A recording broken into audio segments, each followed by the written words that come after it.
Hello, I'm Bud McCord. I'm here in Brazil, South America. Welcome to Food for Thought. We're in John's Gospel, chapter 11. We're going to be talking about one of the most important and difficult subjects that anybody can talk about, and that is the question of death. I've been having a lot of trouble with the internet here over the last couple of weeks, not sure where the problem is. We're looking for it. So we'll see if this live will work. I've already had to make several adjustments and see what we can do. If not, I'll just have to make a recording and then publish the recording. I prefer the live. It makes me feel like that I'm actually talking to some people right in front of me, which I really enjoy doing. People like Rhonda, Wesley, Rosalie, other people that I see every morning when I get on here. So let's give it a try again. Chapter 11, it talks about a person who is sick and who dies. Every one of us can identify with this story. Now a certain man was sick, Lazarus of Bethany, the town of Mary and her sister Martha. It was that Mary who anointed the Lord with fragrant oil and wiped his feet with her hair, whose brother Lazarus was sick. Therefore the sisters sent to him, saying, Lord, behold, he whom you love is sick. Wow, we can all identify with that, can't we? When Jesus heard that, he said, the sickness is not unto death, but for the glory of God, that the Son of God may be glorified through it. So Jesus tells us that this sickness has a purpose behind it. It's not an accident. Now Jesus loved Martha and her sister and Lazarus. So when he heard that he was sick, he stayed 2 more days in the place where he was. Then after this, he said to the disciples, let us go to Judea again. The disciples said, Rabbi, lately the Jews sought to stone you, and are you going there again? Jesus answered, are there not 12 hours in the day? If anyone walks in the day, he does not stumble because he sees the light. But if one walks in the night, he stumbles because the light is not in him. These things he said. After that, he said to them, our friend Lazarus sleeps, but I go that I may wake him up. The disciples said, Lord, if he sleeps, he will get well. However, Jesus spoke of his death, but they thought that he was speaking about taking rest in sleep. Then Jesus said to them plainly, Lazarus is dead. And I am glad for your sakes that I was not there, that you may believe. Nevertheless, let us go to him. Then Thomas, who is called the twin, said to his fellow disciples, let us go, that we may die with him. Let us go, that we may die with him. If there's any one subject that's kind of like the elephant in the room, something you cannot ignore, it is the existence of death. We've been through a pandemic. Probably for this generation, it's an unforgettable confrontation with death.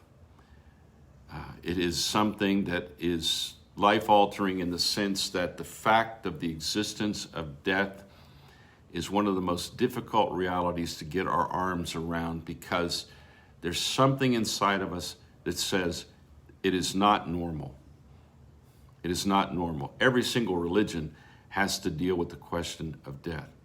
So Jesus had already said that he had the power to lay his life down. Then, in other words, he could give his life, he could die as a part of the Father's plan, but then he could take his life back up. And this is what is the greatest distinction or difference between Jesus and every other person who's ever lived. And it is in his absolute conviction that he had power over death. And I really think that with this one that he loves, Lazarus, the point of this chapter is that Jesus will demonstrate that he has the power over death. Now, there were other moments when Jesus was in the presence of death, and there were people that were mourning and and he brought people back to life, so to speak, or he brought them back to health. But there was never a moment like this one, because he deliberately gives enough time for death to have been embraced by all involved, and a burial takes place.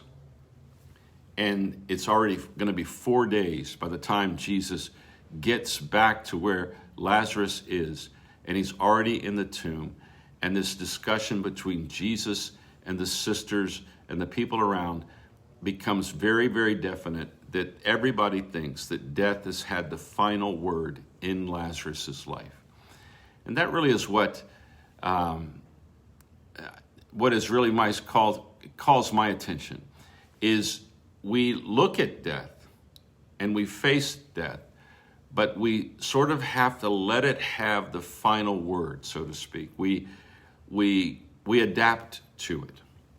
But Jesus was not going to adapt to death. He was going to destroy death. He was going to open the door that goes through death. And he was going to allow us to understand that as we believe in him, we will never die. So many of the statements that Jesus makes in this chapter are so important to us as we continue to face the fact that people that we love will die and people that we care about will die. But then by faith in Jesus, we will not give death the final word.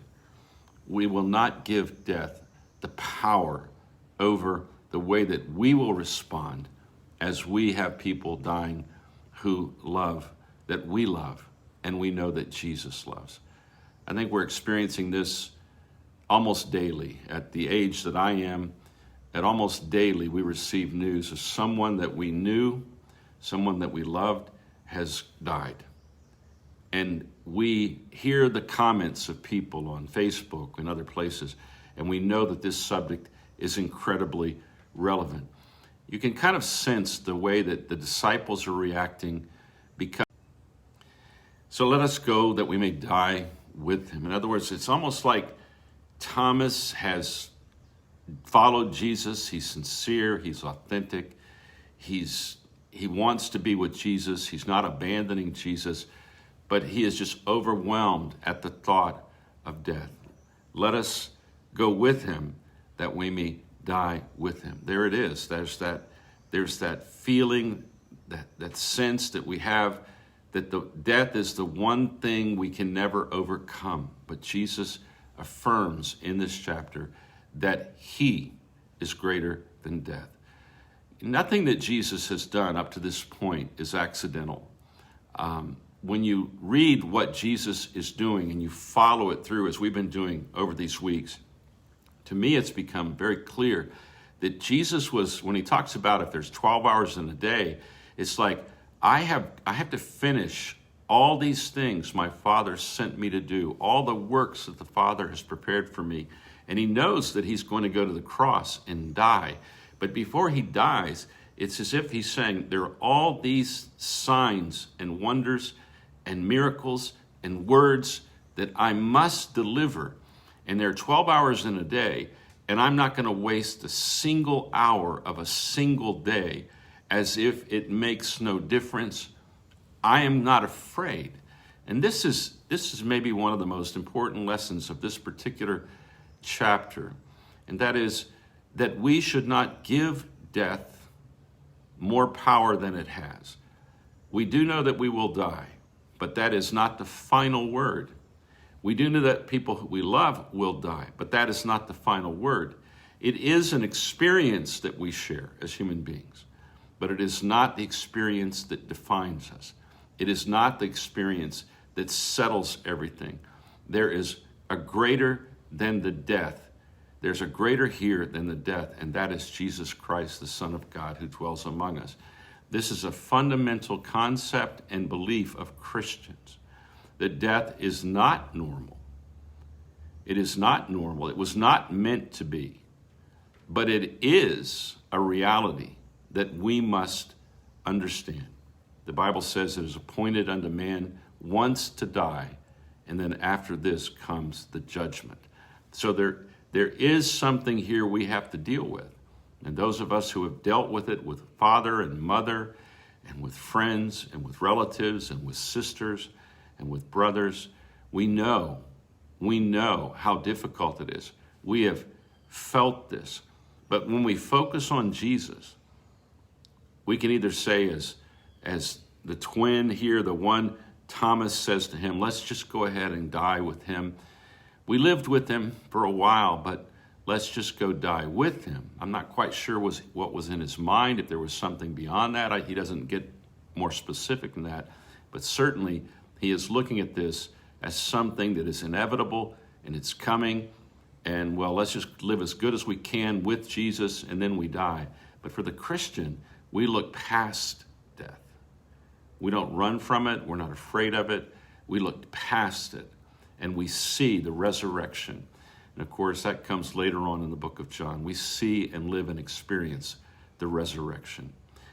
As we open this chapter, I'd like for you to go back and read these words again and let yourself become emotionally attached to the people in the story. Try to feel the pain that the two sisters are feeling. I know this won't be very difficult for us, but feel their pain, their confusion about why Jesus did not come, the way that Jesus reacts in the story. Every bit of it is a revelation of the way that we should react, the way that we should face death, the way that we should think about death.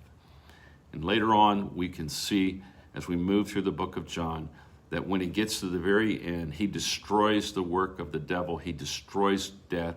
He opens a chapter in human experience where a human being has defeated death, come out of the grave, and Christianity in the visible form embraces this truth of the resurrection. And if you remove the resurrection, like the Apostle Paul says in 1 Corinthians, then we are of all people miserable people, because we still are in the grip of death. But we are not in the grip of death. We are in the grip of Jesus, and nothing can tear us out of the hand of Jesus. To me, it's just a fantastic story for us to deal with the reality of death, but the greater reality, which is Jesus, who has won the victory over death. Very, very beautiful, deep, profound story from which we can learn a great deal. But death no longer has the final word. Have a great day. Keep focused on Jesus. Keep walking with Jesus. Remember, see him, hear him, love him, and live him. And then the fruit of that will come out, because Jesus Christ in you is the hope that you can glorify God and make God visible and available to people who need to know that God is real and God is love. Have a great day, great week, and I pray that you'll use all the hours of your day to do those things that would glorify God. Have a great day.